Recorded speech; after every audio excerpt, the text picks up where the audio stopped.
Ableton is the key. Sorry. Okay.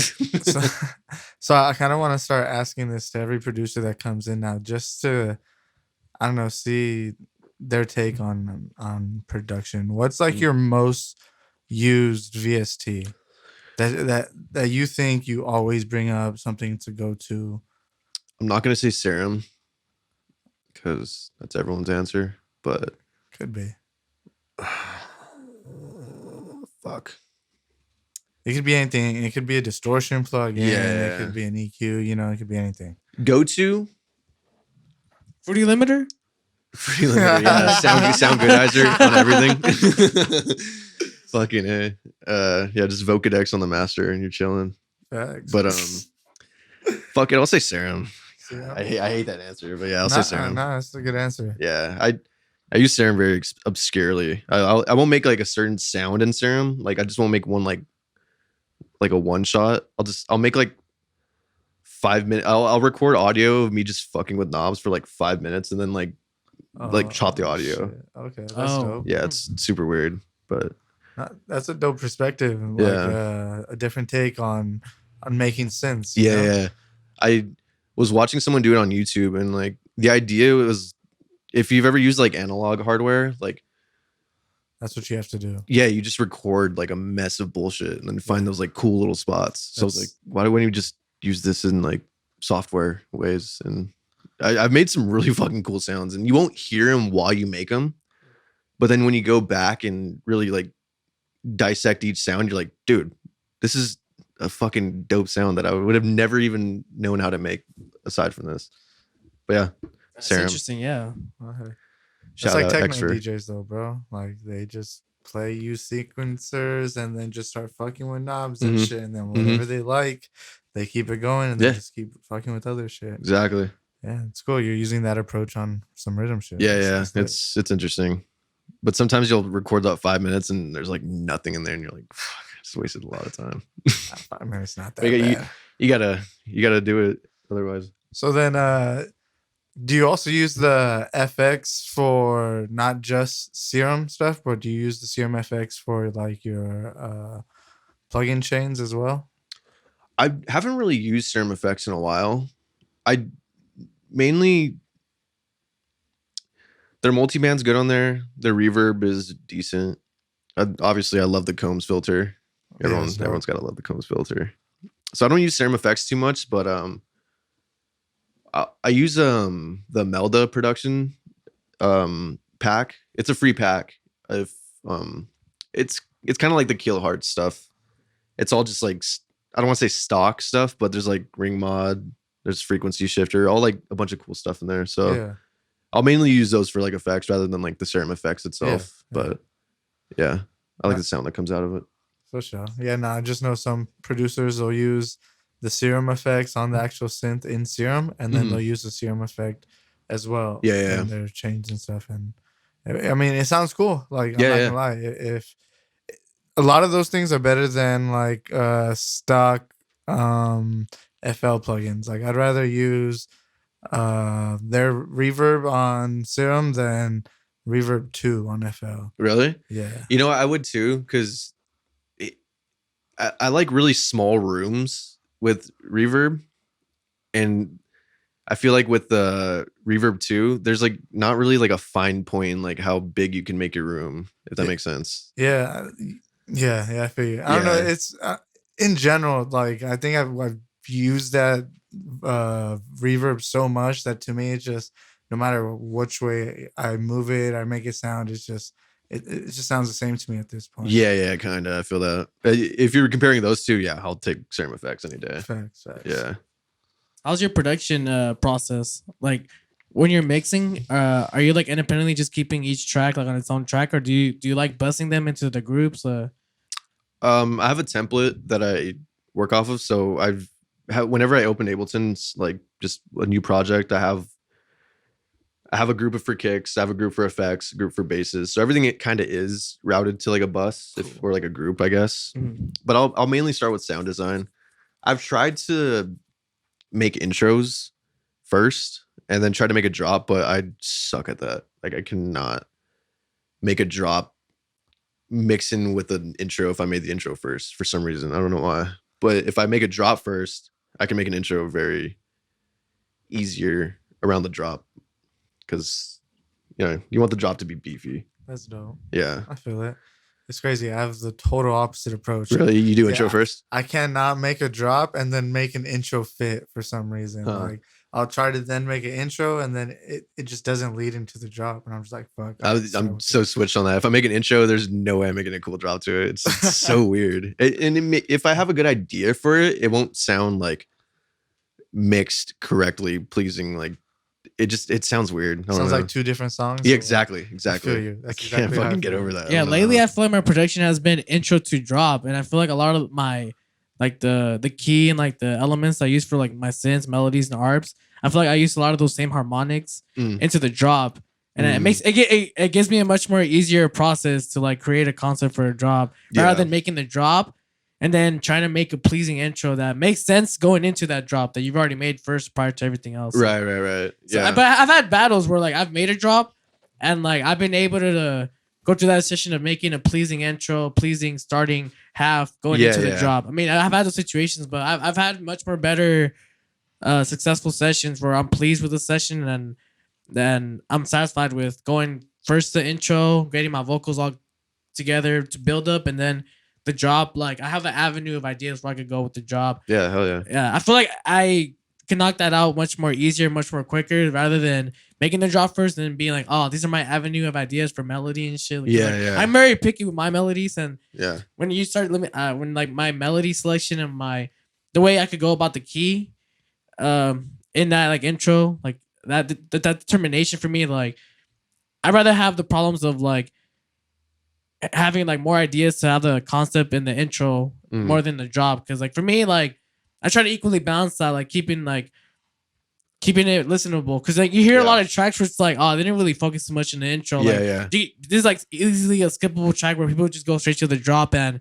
they just want to hear the drop. But there's tracks where you listen to it from the intro and it's just like, nah, like honestly, this is a track I don't really like want to skip through it. Like this is like a pleasing, listenable. Like it keeps me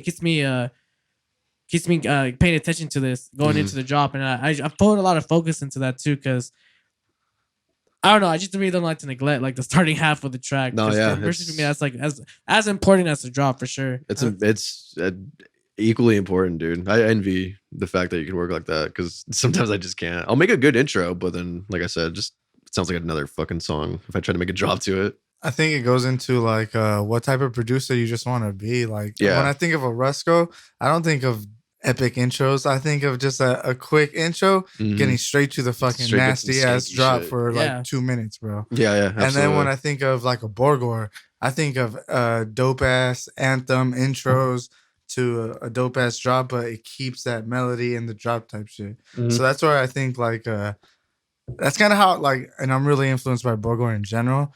And I think that's how he works, is he'll make the anthem first and then he'll make the drop around the anthem, you know? Right. And I think that's how I take my approach to that shit. Yeah. But that's only because like I'm influenced heavy by him. So yeah. I haven't really listened to much of his like newer stuff, but his old stuff, like his old like Borgore ruined dubstep stuff, and like dude, that shit was opening whole different avenues in my head back then. Hell yeah. I went to one of his album release party for his New Gore Order. He did it on a yacht in, I want to say 2014, so bro. Borgore. It was so fucking lit. Like he had that's when he had like Jaws on Borgore. Who else did he have on Borgore? Okay was on there, no? Oh yeah. Okay was there. Mark went too, no? Oh yeah, the homie Mark went too. AKA Segura out here in the studio. Right. But yeah, like it was, I don't know. He's always someone that stays consistent with dropping something. So I really like that shit. Yeah. It's hard not to respect consistency. Facts. Because it's hard. He's been doing it for a while. Yeah. And for a while, that's like 6-7+ years. And so having to be put on lineups. And like you said, consistent on the release, consistent on like his, ventures and what he does and all that. Big shout out to Borgore.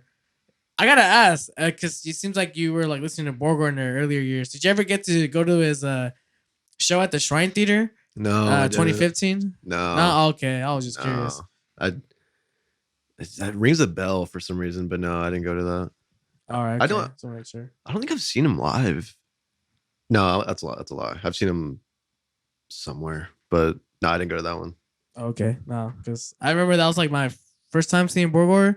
Yeah, dude, that shit was lit. Yeah. Valentine's Day 2015. Yeah, that shit was buzzing. Yeah. Milo and Otis. Man, that was a sick ass set. Valentino Khan. Bro. Trap.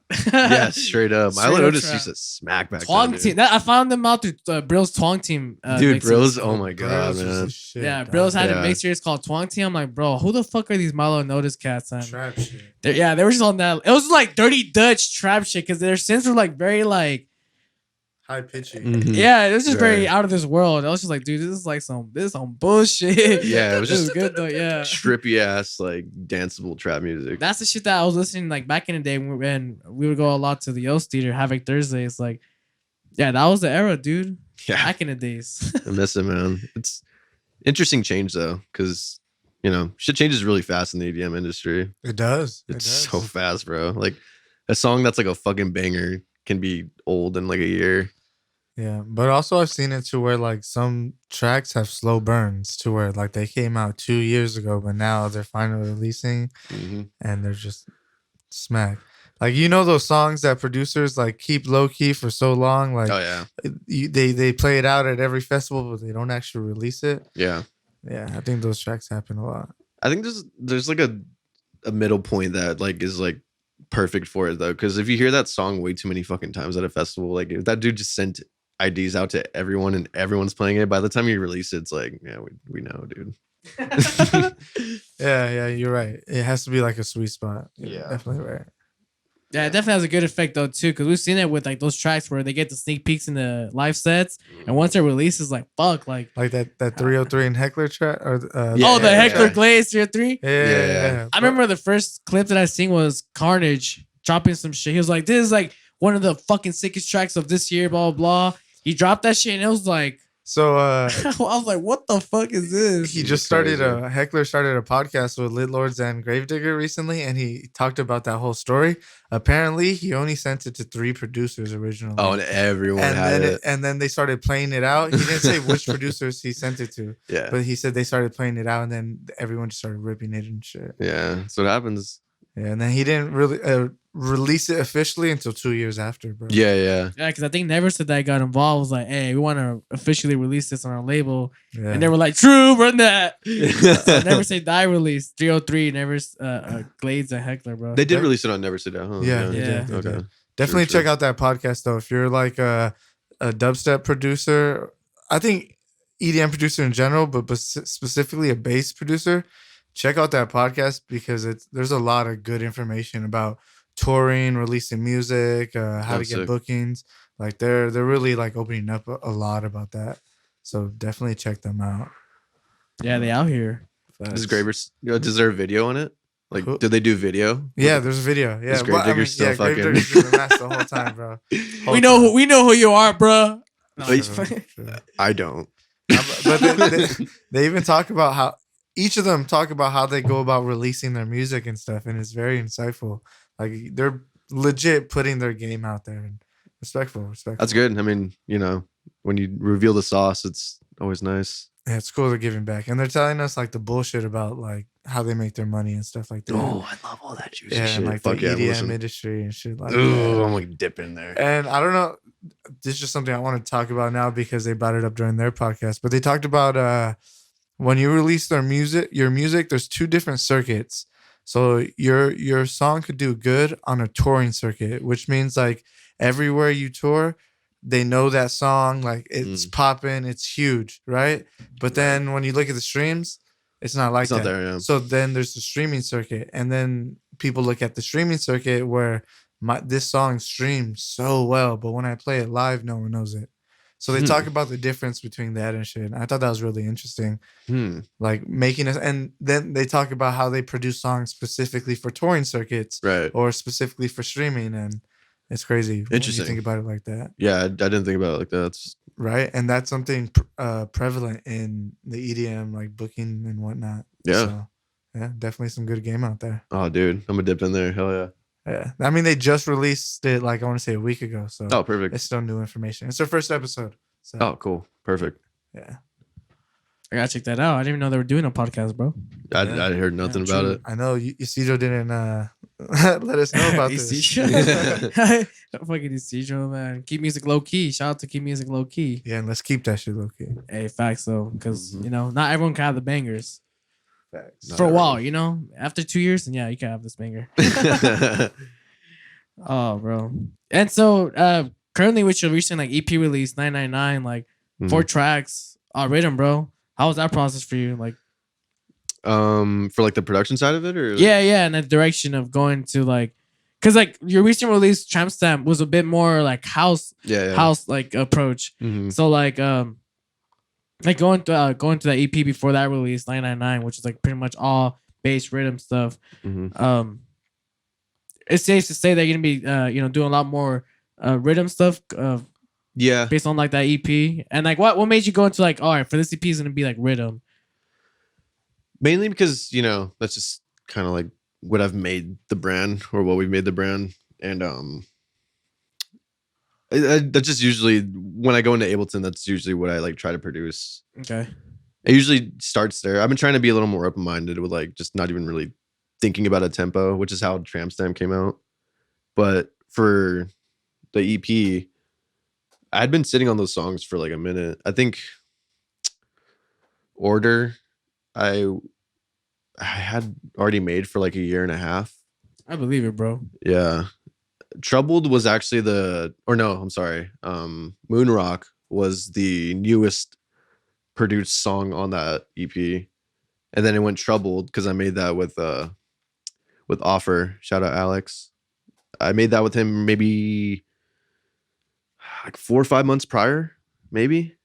And then fucking Half Chub I just had in the library for like a while.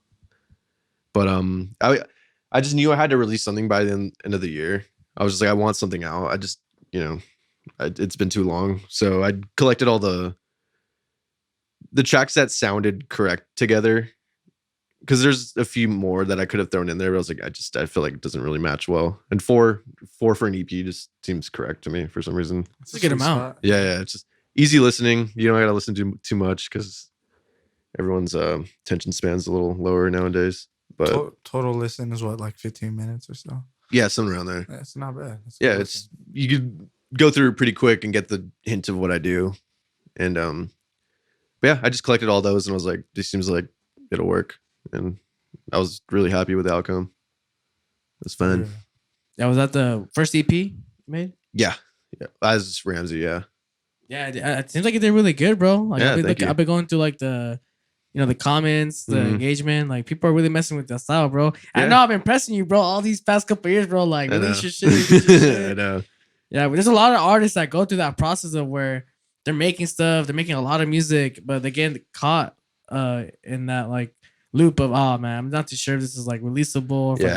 The listeners will mess with it, but over time, what I've noticed about particularly like just releasing music and being an artist is like, just keep on releasing and keep on creating, and that yours the sound that's gonna become like your signature, and like you already have a signature sound. Like for me, you think so? Yeah, I can see like if someone would be able, I think it's funny that you mentioned that because I talked to a lot of artists.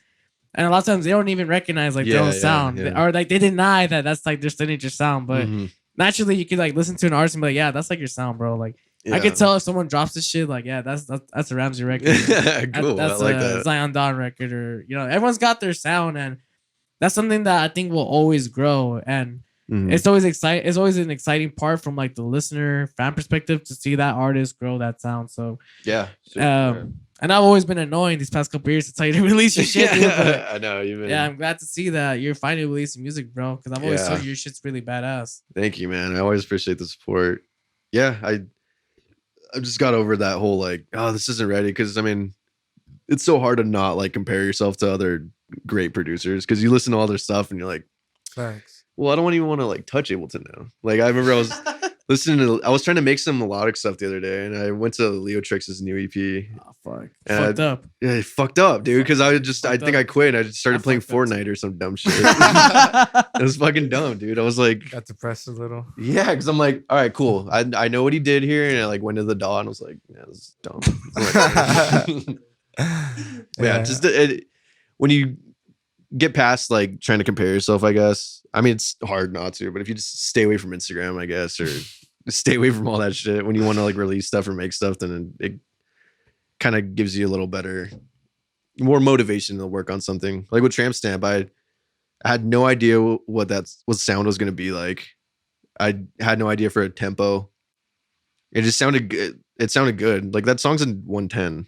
No way. Yeah, it's in 110. Like I never made shit 110. Swear, that does not sound like it doesn't, right? It sounds like closer to like 120, but no, it's 110. It does, definitely. I was thinking 120, yeah, or 110 or 115, somewhere in like that moonboat range. But wow. But it sounded very like, what's the right word? I want to say unique. It just sounded like it fits so well in that BPM. Like I tried to boost it up to house tempo, and I was like, nah, it's not it. But it sounded house tempo to me, but yeah, it's I don't know how it worked out, but yeah, I didn't compare when I went into making that, so I think that's what made it a little more organic. That's the word I was looking for, organic. For sure. Yeah, I know you say you typically don't like to tie yourself to like a particular tempo range, but given like the average like release tempo that you release is like 140, 145, is that like your go-to when it comes to like working with tempo ranges? Yep. When I opened Ableton, it's set at 145. Right. I used to be 140, but like I feel like 145 is a little more club acceptable, I guess. I've played 140 stuff in clubs and it's like just seems so slow. And then you boost your 140 songs to 145, it just doesn't sound the same. So nope. If you just put it to 145 or 150, wherever you wanted like to be at when you mix it, it sounds a lot better. That's interesting. I used to play dubstep at fucking like 210 tempo. Like my buddies were fucking around one day and like we like put it to like a house tempo. So a 140 song we boosted up to like 240 or some shit. And dude, you gotta try it. It's pretty fun. Our past guest Klaus is pushing techno at 142. You know? Yeah, so I was watching that. 142 is the. Like, I never heard of anything like that. I was like, I respect it. Riddim at 120, you feel me? Like yeah, straight up. Yeah. I know she was saying like she only goes from like 141 to 145. I was like, hey, what do you got against 140? Can't just go one more down? Come on, dude. There's more range. More range, dude. Favorite BPM you said was 145. 145, right? Yeah. Okay, I got you.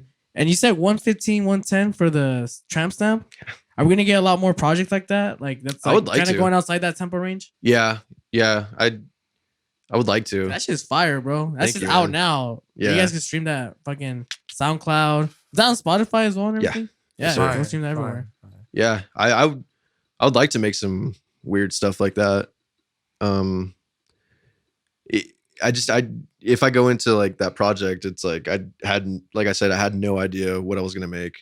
So I gotta get into that mindset of just like I'm gonna go make sounds and not be at 145 for once. So I definitely gotta start doing that more.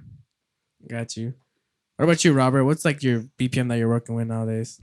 Shit. Well, for a bit when I was making like a bunch of dubstep, it was 150. Like it was just the easy go-to what I make. But now I'm just making a bunch of UK bass. So I'm in like the 128 to like 124, 125 range now. That's right. I'm really liking it. I like it. It's nice. I like danceable music now. Yeah, me too, man. I don't know why now I'm really getting into like I want to go out and see people just like dance. Dude, right? And look, there's nothing against headbanging, bro. Do your fucking thing. Yeah. But God damn it, I want to dance sometimes. Yeah. I just want to vibe, bro. I don't want to headbang the whole time. Not dancing. I don't want to fucking mosh, dude. I want to fucking rub ass on someone. Facts. I just want to vibe out. Man. Yeah. That's it. You can rub ass at 145. What you mean? You know what? I've seen that shit at the circle, bro. I've seen that shit at the circle. Yeah, the circle. Shout out Wasted. You'll see a lot of shit at the circle. I'll tell you that much. Oh, dude, they had a show Monks last Sold night, out. I believe. Bro, I seen clips or like everybody's stories. That shit looked fucking wild. Packed the fuck out. Dude, that's packed the fuck that out. venue. I just cannot fucking stand when it's packed though. Yeah, because like you just can't walk through it, dude. It's so narrow. For an audience member, I bet. But for the DJ, I bet that's fire. Fucking awesome, right? Fire. As monks, I'd have been like, oh hell yeah. Yeah, one of my best shows I think was Wasted, and dude, it was fucking cool. It's a good venue to perform at. It's really fucking cool because it's so narrow and like not like wide, I guess. So it looks it looks better. Well, how should I say it? It looks more packed when it's like long ways rather than wide. But it's a good place to play at. Actually, I guess someone testify to that because I feel like the show that I threw last night was kind of like that, where the lobby it's not particularly wide, but it's like narrow. It's very long like, and narrow, and it kind of looks a bit more filled up that way. Yeah, absolutely. Yeah. So when you did that show at the Circle with Wasted, was that just like a strictly Wasted show? Or was that a collaboration? Yeah. I remember I seen Innovative would do like collaborations with Wasted as well. Mm-hmm. No, that was a Wasted show. I mean, we were there like working with them and like like production or just like doing the show together. Yeah, we would do the I don't know if they're still doing it, but they would open up the like downstairs and we would just have like a little stage down there and we would just bring like minimal setup. So we were doing stage production for them and selling tickets, and then they just randomly put me on a show once, and I was like, hell yeah! I think it was like me. You remember Gunner, right? I mean, I don't know if you guys met back in the day. I don't know. Yeah, there's a few hitters back then that were on that lineup. But yeah, it was just a Wasted show. Were you part of the Wasted team, or you were just coming out? You were just coming from the outside, like just doing a show for them. I mean, yeah, technically we were with Wasted, but I was always Innovative. Yeah. Okay, let's just collaborative. Yeah, we're just collaborating. Oh, word. Okay. Any experience over there was good, Wasted? Chill? Yeah, sure. Definitely. It was so cool. I've gotten a couple of Wasted shows. I mean, they be bringing talent. I've actually never been out, but I'm always getting like hit up like by their DJs. But oh, hey, come out, you know. Yeah, let's go. It's a good time. It looks really fun. Yeah, it's a good time. Yo, when they do like their Instagram posts, like they be going hella ham on the comments. Like I'll be seeing like a lot of like the members just like hella tagging people like in the comments, like boom, boom, boom, boom, boom. Like their promo team, like they be pushing, dude. They push. They make you push, dude. I mean, not like make you, but like they definitely. I've heard stories. They probably be making. Yeah, they make you. Let's loosen up a little bit. They make you. But, no, but they're really like consistent with promotion stuff and making you like push tickets, which is how the LA scene works. Well, I don't want to say just the LA scene, but if you want to have those shows, yeah, you're just pushing tickets all day. Yeah, and I feel like to put yourself like in a better emotional state of mind, like when you do those type of shows, like you just gotta know too, like that's like the game. Yeah. Like it's just selling tickets. Like you could probably be the sickest DJ, sickest producer. You could be like not even like the best producer, the best DJ, but like if you know how to push tickets, like you're gonna find yourself a good slot in one of those shows. Yep. And if you go into that mindset like of like, oh, like I'm like a best producer, like I don't gotta sell all these tickets, like I deserve like the supporting slot or the headlining slot, like you're gonna like your mental state is gonna be really messed with, you know. So absolutely. I feel like that's like you gotta mentally prepare yourself for shit like that, because that's like how a lot of the industry works. Where like you want to play, like you've done your dues in terms of like as a music producer, you've done the releases, you've had your label releases, you got a fan base, and then now you gotta prove that to the live entertainment business of like, hey, well, you're a performer, but now we gotta see like, we gotta like see if we can make some revenue, like having you a part of that lineup, and that's where it comes into play. Like, oh, like let's see how many tickets you sell. And I've been a part of that process too. You've been a part of that process. A lot of DJs, producers listening to the podcast right now have been through that process, and they know and experience like, you know, like if whether that's like the route they want to take, or if they want to just like,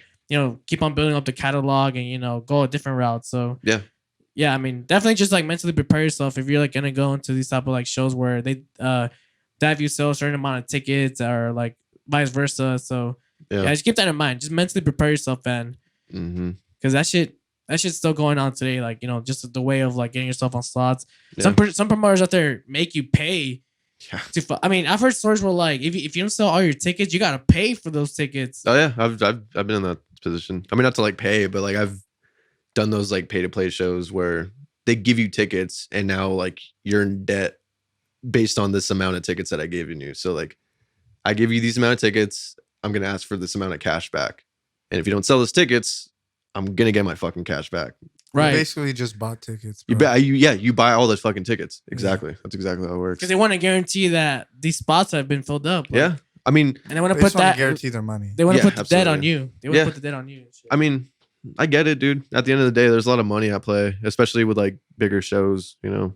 You got to pay the headliner. You got to pay, or whatever you make at the bar. You got to pay the club owner. There's a lot of money being thrown at like just one show. So if you slack and you don't sell the tickets, then like, you know, you're losing money. I get it. It sucks sometimes, but you know, that's how it works. Yeah, with the bigger venues too, it just gets much more complicating for sure. Yeah, dude. When they're like, oh yeah, you got to sell like minimum 100 tickets, you're like, I don't even know 100 people. Like, how am I supposed to do that? But yeah, and it's like you might play too if you sell 100 tickets. Like, what the fuck? Yeah, you mean I might? You play? might open if you might open. Yeah, but doors open at 9, but you start at 8. Well, on the other side of that, just for devil's advocate, when they book a bigger DJ, they don't necessarily ask them saying, "Oh, you need to sell this many tickets." It's like they already know they're gonna sell this many tickets, Right. so you don't have to ask them to. For like the right headliner, yeah. You know, so it's like for if you're just someone that doesn't know, like they don't know if you're gonna be able to sell these tickets or not. It's not that bad of saying like, "Oh, hey, you're like." Saying you need to sell this many tickets, kind of a bad approach. It's like, can you sell these amount of tickets? No, then we probably can't book you here because we need someone that can sell these tickets. Yeah. I feel like that's a better approach rather than no, sell these tickets or else you can't play type shit. Like we're gonna throw you in this position. You need to fill this out, rather than just being like, "Can you do it? If not, then you know we gotta go somewhere else." Because there's artists with fan bases that would buy their tickets, absolutely, you know, type shit, and they'd want to come out and see them play. Mm-hmm. So you got to look at that devil's advocate as well. You know? Yeah, and it's a guarantee pay from the promoter perspective. Oh yeah, this shit's already like filled out for me. I'm good. And that kind of makes sense though too. If I'm a promoter, like, and even a artist in general, like. That just shows, as a promoter, it shows me like, oh, you've been putting in so much work, like that. You're like you have fans, you know, that are invested in you. Oh yeah. So you know, it's just certain shit like that. Mm-hmm. That's how some people can see it, or you know, you can see it at our side sometimes. Like, you're really gonna make me sell tickets? Yeah. This and that. And I'm talented.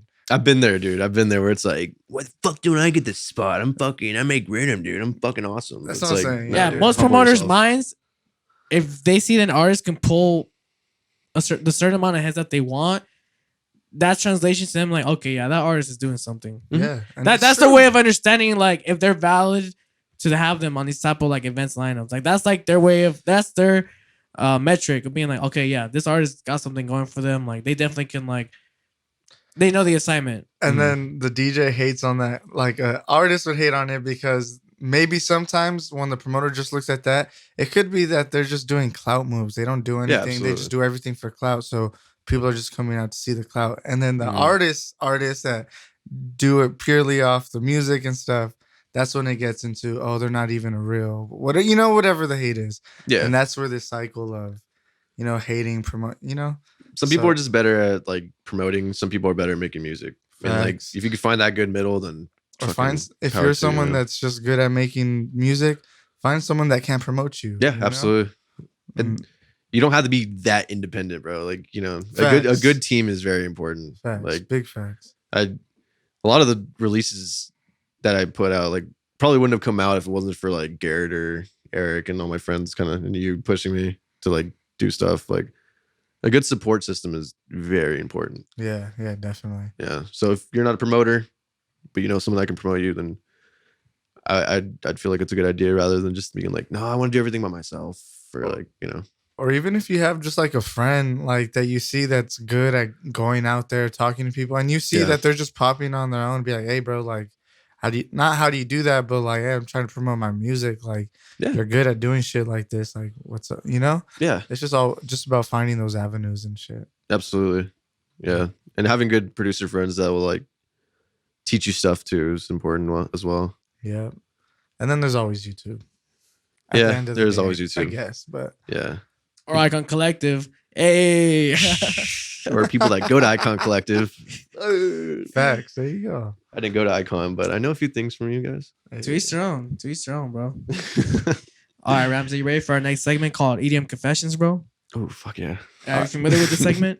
Yeah. Before we get into this segment, I think we're going to take a quick break. Yeah. I'm going to have to pause this real quick and restart it up. Let's do it. I'm with that. Like the guitar notes on this like program on PC. Yeah.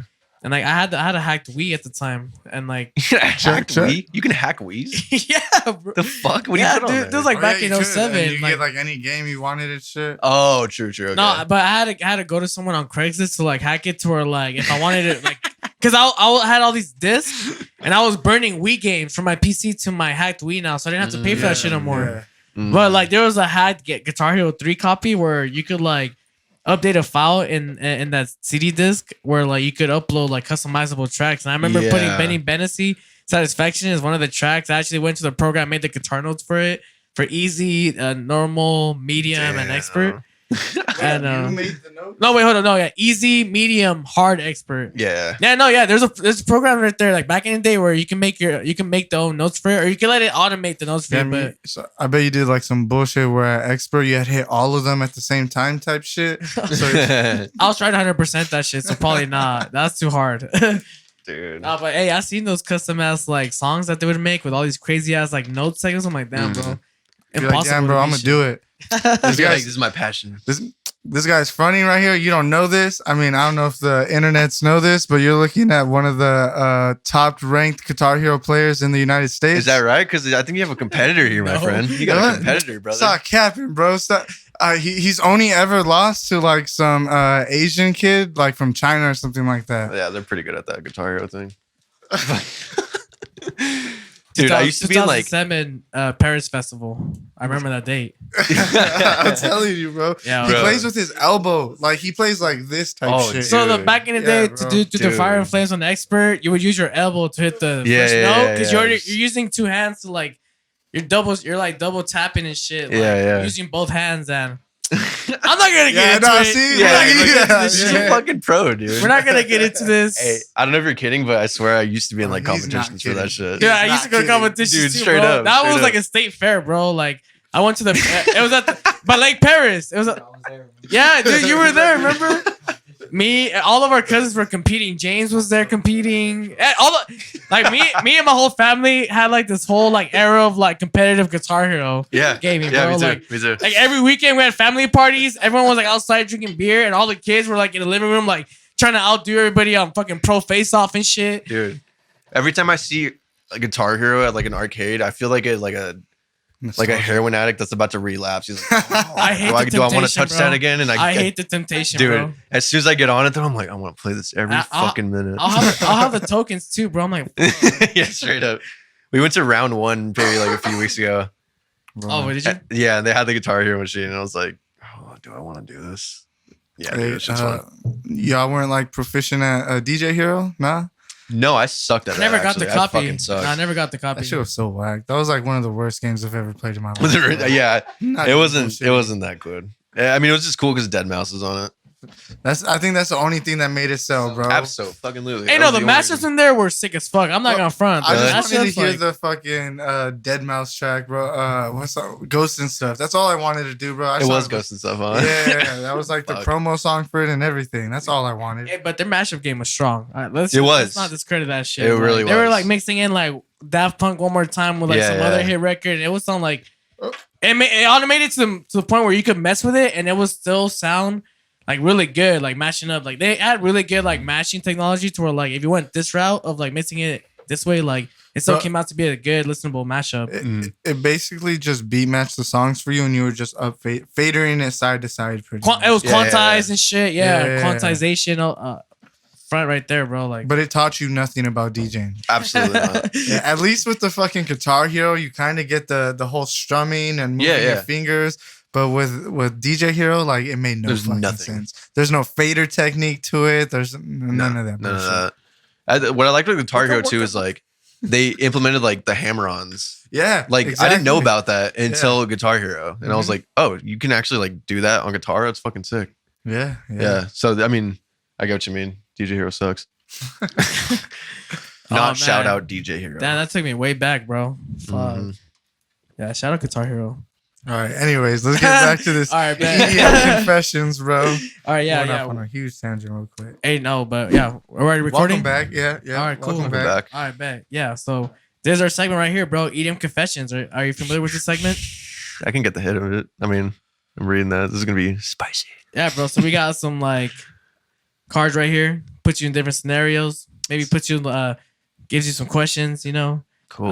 Let's get canceled. Kind of opens up your personality. Yeah, it's like our version of Cards Against Humanity.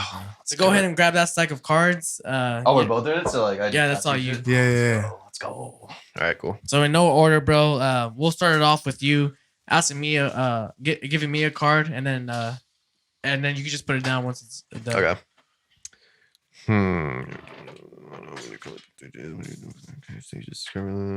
I gotta choose the spiciest one first. Discover the. Hell yeah, make him get canceled, bro. Oh, dude.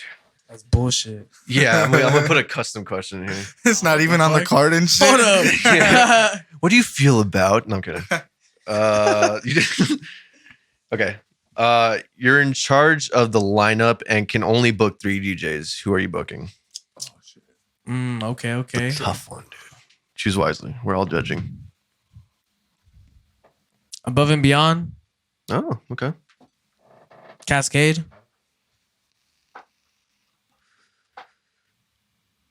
Armin van Buuren, bro. Okay. I gotta go Armin van Buuren, bro. Okay, so you're going vibes. You're going. Let's cry. We're going trancy. But we're gonna doing some Cascade because I want to hear some of that like melodic deep house, and it's like back in the day, like lineup, like 08 to like some LA Riot shit, 2012, LA Riots, Crookers, Shit, hell yeah. old Jack Beats, get down, dude. Yeah, bro. Jack Beats, bro. That you like, was it UFO? One of their songs? Oh yeah, K Riddim. Yeah. Yeah, exactly, bro. Dude, those were the days, man. When I think of those 3 DJs, I think of. You're gonna cry during their set. Yeah, a lot of tears on shoulders for sure. And someone's gonna get proposed to during your set. Yeah, one of those. A few maybe. Yeah. I think it was Above and Beyond that would actually have you get married, someone right? in there. Well, they'll actually have someone come from the crowd, go up to stage, and press play. Yeah, I think it's Above and Beyond that does that. They're like with their best song, where it was like a huge build up, and they would like stop it and be like, "Yay from the crowd! I want you to put up here," and then like they would like get you up there and like. Do you remember be sick. The person that like they brought him up to like go push the button, but like they threw up right before they were going up to go push the button. What? That happened? Isn't that Breaking Bad? I don't know. No. Wait, what? I don't know. I've never seen. I'm learning so much right now. What the fuck happened? Anyways, go ahead. It was at one of their festivals, and like they were going up to like push the button and like threw up. Oh, they threw up. Yeah, I don't know. Like it's a lot of pressure sometimes, if you've never been in that type of situation shit. You know, I would rather have that than when Kendrick Lamar brought someone up on stage to sing one of his songs, and that song had a word someone should not have said. And they said it. And he's like, "The fuck you just say it?" It was like, I would much rather just throw up on stage. I totally forgot about that shit. Yeah, that did happen. Yeah, I'm going with throwing up on stage. I'll take throw up any day. That's wild. That's a good lineup, though. That's a good lineup. It is a difference when you're in the crowd and then you're up there in the stage and you see just everybody. It's just like, that's a shit, lot of people too. Right, it's a lot to take in if you're not used to like just being up on stage, like on dealing with that, like I guess like maybe stage fright, or it could be whatever. Like, dude, there's 20,000 people looking at you like, entertain me, dude. Let's do this. Yeah, for sure. Yeah, it's scary. Yeah, so that'd be my lineup though for sure. Nice. Above and Beyond, Cascade, and Armin van Buuren. For sure. Can't hate. All right, bro, I got you right here. All right, let's do it. All right, you're in charge of stage design for one of the stages at EDC. Tell us about your design for EDC 2022, bro. I just want to say, whoever put me at that position, you fucked up, because it's going to be a horrible stage. So, huge dick on top. I'm just start with there. All right. Now on the real, though. Yeah, what kind of theme we going with? I'm trying to think, maybe. I would want to do some, like, medieval stuff. Medieval? Yeah, like some castles and fucking jousters and shit. So that'd be cool, building like a castle. I mean, kind of like in the design of like Bass Pod. All right. Where it's kind of just it's a small stage, but like, the LEDs kind of like work together with the props that are on the stage, I guess. So that'd be cool, like some medieval like a castle with like, some fucking gargoyles and shit on some stuff. That'd be cool. Base fortress? A base fortress, bro. Yeah, okay. It's gonna be at Lost Lands next year. Watch. Okay. All right. I'm with that. Bass music, I'm presuming all that shit. Yeah, probably. I'd throw some. I'd put on some drum and bass probably, because need a little more of that. EDC. Actually, no. EDC puts on drum and bass. Like I've only been 1 year in 2019, But and I only went one day, but there was a lot of drum and bass. I was very surprised. But yeah, I would put on drum and bass for sure. They're doing a better job. Like, yeah, bringing in a lot of genres and balancing it out. Mm-hmm. Especially now where there's like so many genres, bro. Like, it's just hard to keep count, dude. So many subgenres. So many. Sometimes I hear some random ass genre and I'm like, I don't even want to know what that is. That's insane. Like, I only thought there was just like acid techno, but no, I guess there's just a neo acid techno. So it's just kind of like, damn, like there's just all these like subgenres just popping out of nowhere. Was that what trying to keep up with? Yeah, with Claws. Claws was yeah. And then I guess it's just like like the much more faster like techno with like the traditional acid sounds and then. Where did she say she was from? Like Chicago or something? Originally from Chicago. I didn't know like house music was like rooted there. They're in Detroit.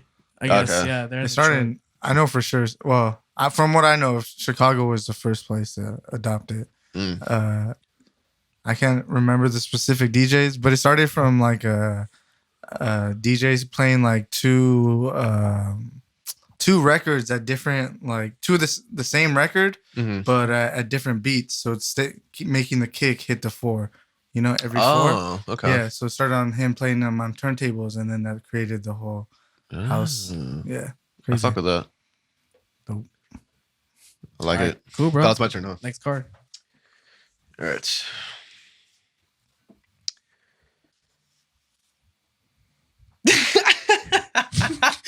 This is gonna be fire.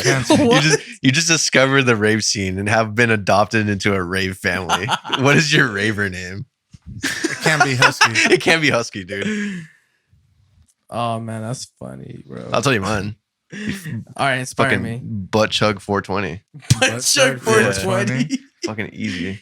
That guy. Hey, bro, we're gonna need to get you butt chugging on the Lose the Tempo camera before you fucking follow my OnlyFans. That's where you can do it. Oh shit.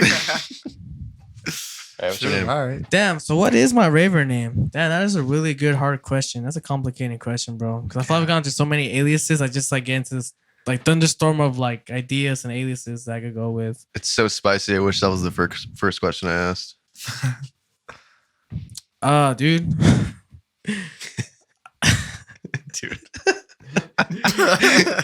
Do people do that? They have their raver names? They do. Yeah. They do that? Oh, it's gotten way more popular now, especially with TikTok and all this shit, dude. Yeah.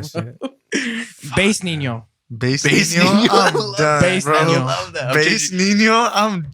If I was 18, Bass Nino. Until this question comes up again, bro, I'm forever going to be calling you on this podcast Bass Nino. I'm changing his contact name right now, actually. Bass Nino. I'm changing your contact name. You have to do that from now on, bro, until you get that question again. On the podcast, you're known as Bass Nino. I am Bass Nino now. Here, lose the tempo. He's officially Bass Nino on the phone. Nino. Fucking comedy. I want to blur that out. That's my side project, Bass Nino. Bass Nino. I'm gonna be popping in Mexico and shit. No, we need a Bass Nino totem now, fam. I need a little young ghost producer to straight up. And I'll just be going up there. What the fuck for no Nino? Wearing a whole ass 25-year-old person. Bro, you ain't no fucking. That's lit, dog. That's lit. Bass Nino. I think that's got to be one of the most creative names that was the best name you could have ever heard come out of your mouth, bro. I'm not gonna lie. That's crazy. It was such a loaded question and you delivered. I appreciate it. Yeah. I didn't put some thought into that. I don't know, bro. No, it was fire. I don't know. Fuck. Bet. All right, so light show or headbang? And this is our edition of Truth or Dare. So light show means truth. Headbang means dare. Before you answer, though, I just want to give you a little context.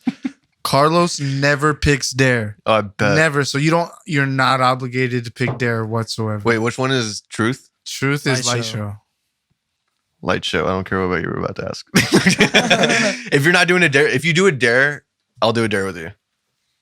I got a question for you. All right. If you didn't have to make like riddim, like if you couldn't make riddim anymore, like you were banned from making riddim. Mm-hmm. I was banned from making riddim. yeah, like the community was like, look, you know what Ramsay, like, you're banned. It just got canceled. You're gone to the shadow realm. You can't make no more riddim. Yeah, maybe in a few years. like you lost your privileges of using the 5 cards from Exodia and shit. You lost your skank privileges, brother. Like, pretty much like you gotta just go to another genre, bro. What's that genre gonna be? Doubling down to that. House music, 100%. House music? Mm-hmm. Yeah. There's something about house music, bro. Like, I think you can play it anywhere. Like, and it'd be a lot more acceptable than playing riddim, obviously, because riddim is very selective.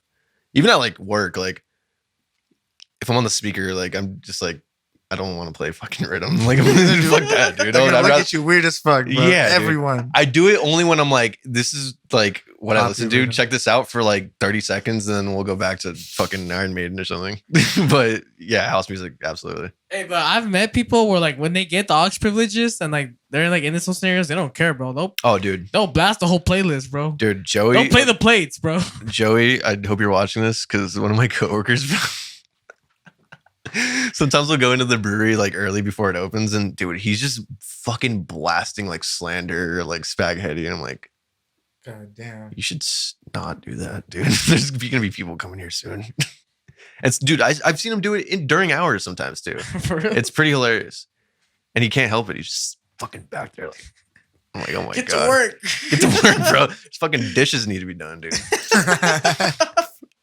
Facts. Oh, no, honestly, though, I need to bring this point up because I had a college professor and I kind of like always think bad of him now. I see, like, I think dubstep music or like a lot of forms of EDM music could be a form of like could be seen as a form of classical music too, because classical music is not no type of words. It's just like string sections and stuff like that. EDM is just all like bass sections, all different types of like different synths from synthesizers, like basically. And there's no words and stuff. And I just need to get this story off my chest one time for this podcast. Let's hear it. I was listening to like dubstep music like loud through my headphones.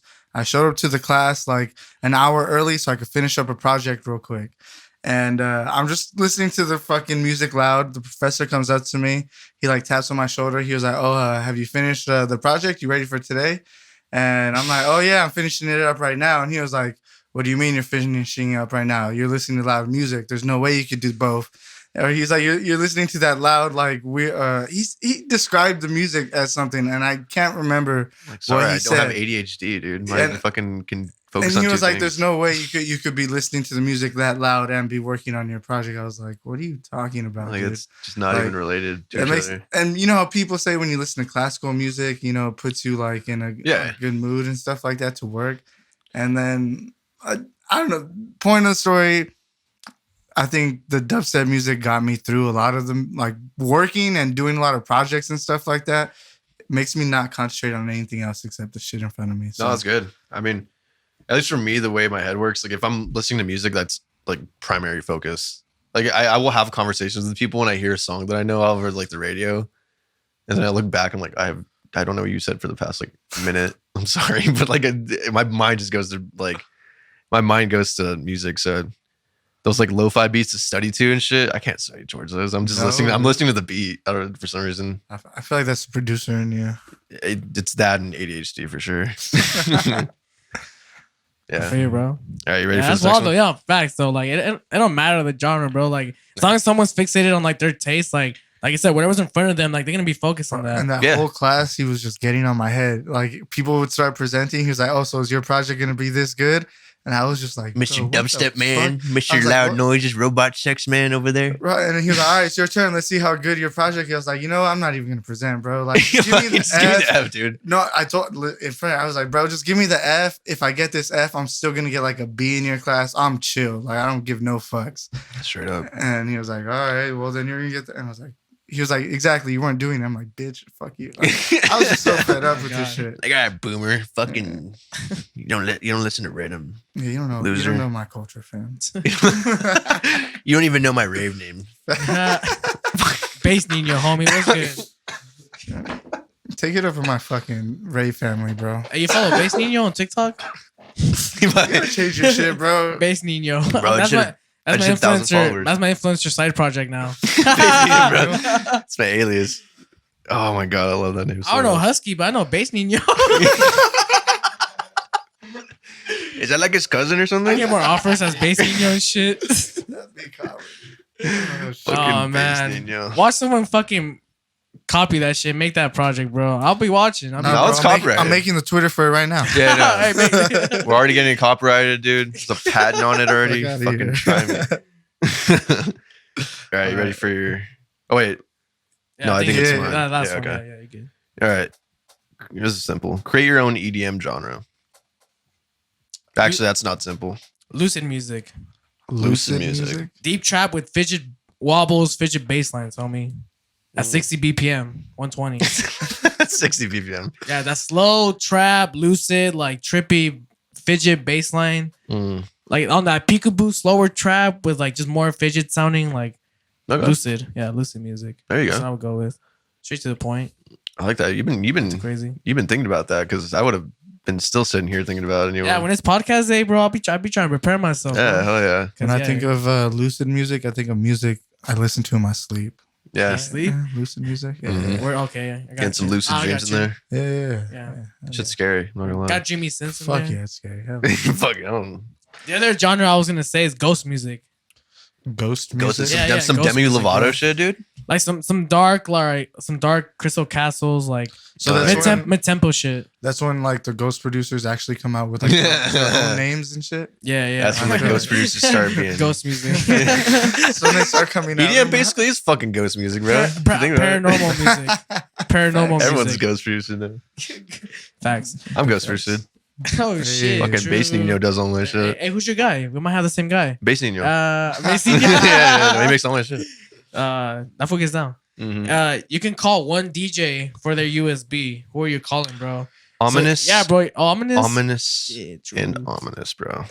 Damn, quick. No hesitation. I don't fam. need any thought on that. That's ominous all day. Damn. I'm so basic. I know. So even though like you're DJing at like a house party for some Mexican people, Ominous. and then you're Ominous. Dude, they're getting hit with sea shanties for an hour straight. I don't give a fuck. I feel it. I respect it. Fuck. You get booked for a quince. They're Ominous. asking you for Tempo de Vals. Nah, ominous. I'm like, I got riddim for dummies. That's basically it. I don't know what to tell you. And you know what? And I'm pretty sure a good amount of those Mexican people would get down to this. Bro. I would pretty hope sure. so. That'd be sick. That would be fucking fire. Hey, they got a real like small like to mid-sized like underground rhythm community out there in They Mexico. do. Really? Yeah. And they're making heat Really?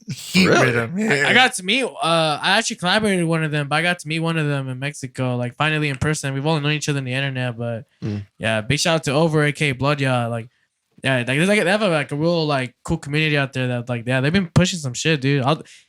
They're pushing some shit, bro, for sure, and like it's like the underground shit, and yeah, definitely keep a lookout for the producers out over there in that part of the world because they out here for sure, hell out here. The spot that's killing it right now is France. Like Paris is fucking.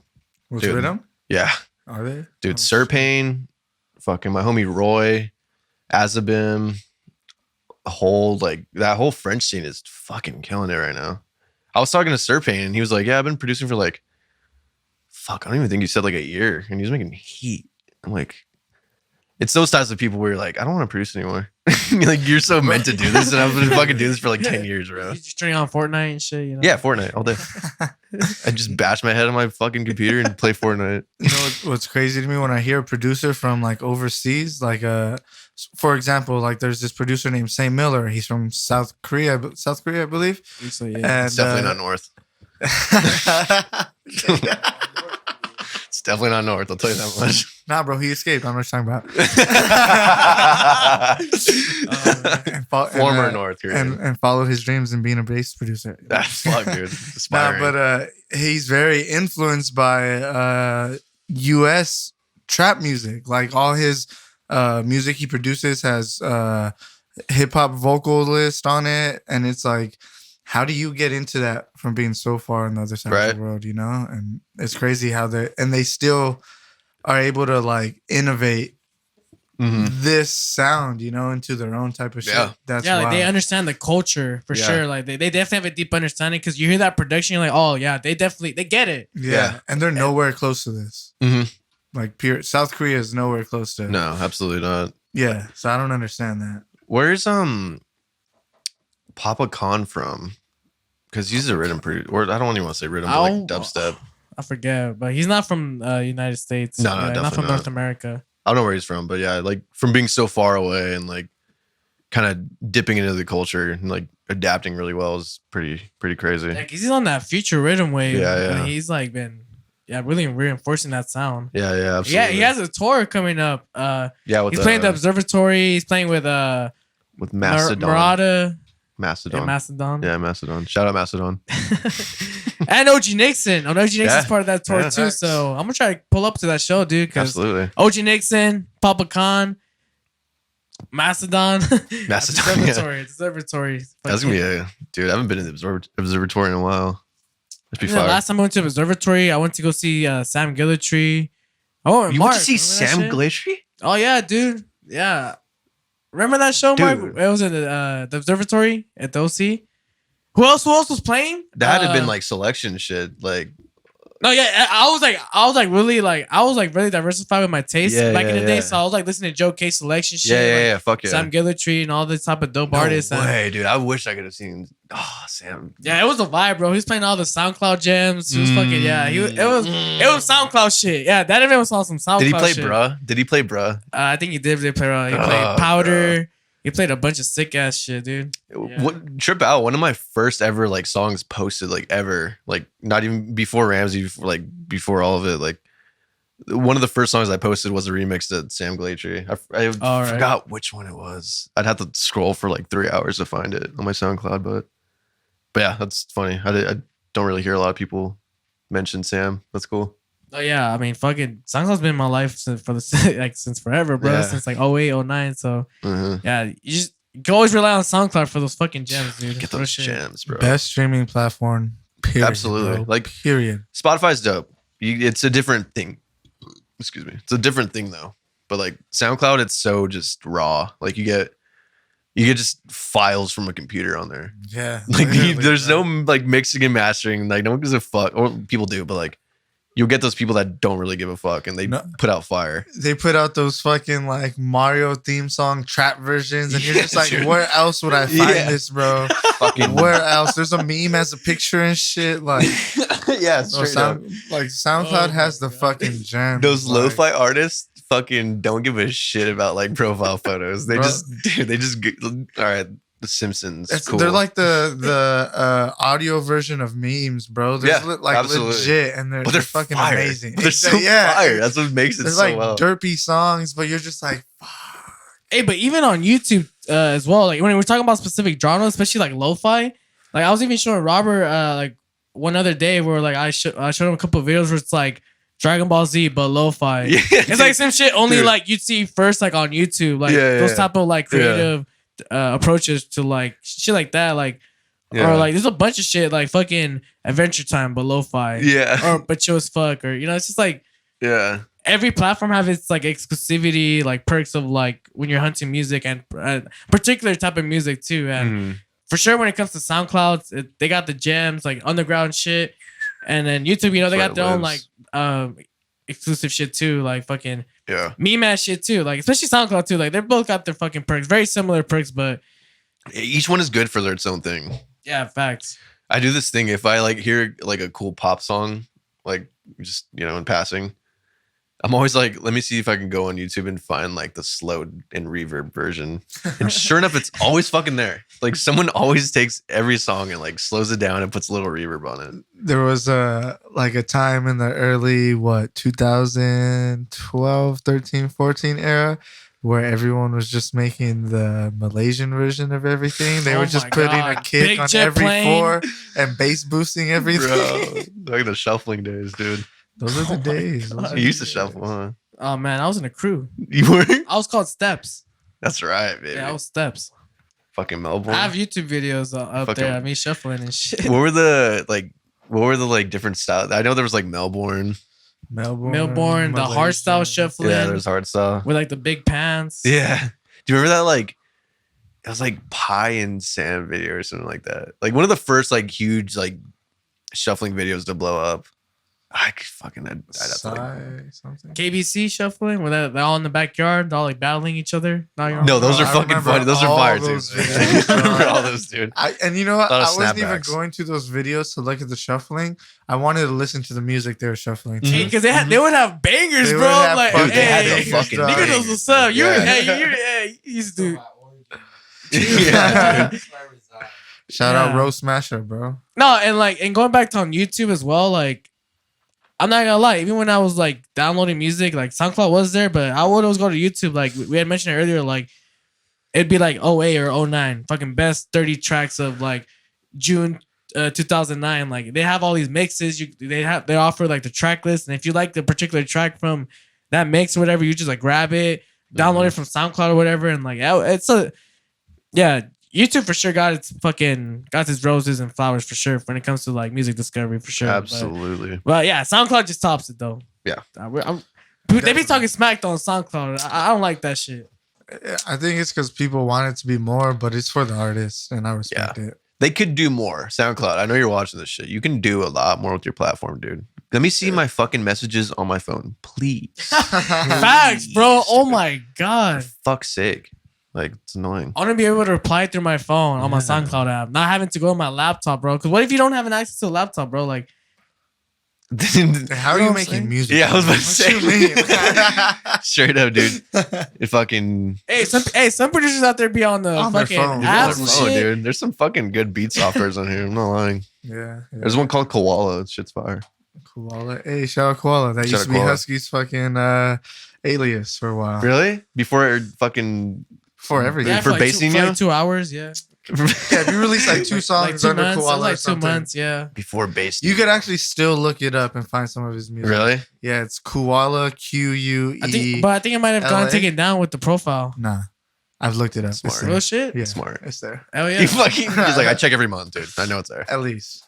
Yeah. Shout out branches. Anyways, hey, but yeah, dude, that was the end of EDM Confessions, bro. We're right here in the ending segment of the Spotlight podcast here with you, bro. I mean, is there any upcoming announcements, any upcoming shows that you want to share here on this platform for everybody on SoundCloud, YouTube? I got no shows coming up, but just Ramsay dubs on SoundCloud, Ramsay on Spotify, fuck Ramsay on Instagram. I'm trying to post, like I said earlier, I'm trying to post something every month, maybe 2 some months, but just keep a lookout for releases. It's my release year, and then just investment with that, and we'll see where the shows go. But yeah, dude, I'm really glad I was bugging you these past 3 years to release music, bro. Because now we're here, we've gotten some new music. Yeah, dude. The 999 EP came out about a month ago. 4 tracks. Y'all can stream that everywhere.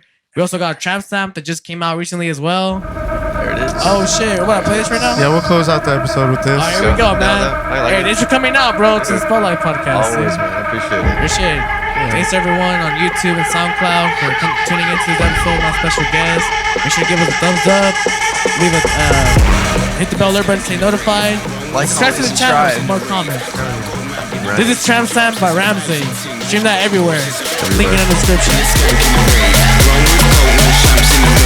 Crowd go mad with the bass and drops. It's a vibes in ting. No go, it's a drop.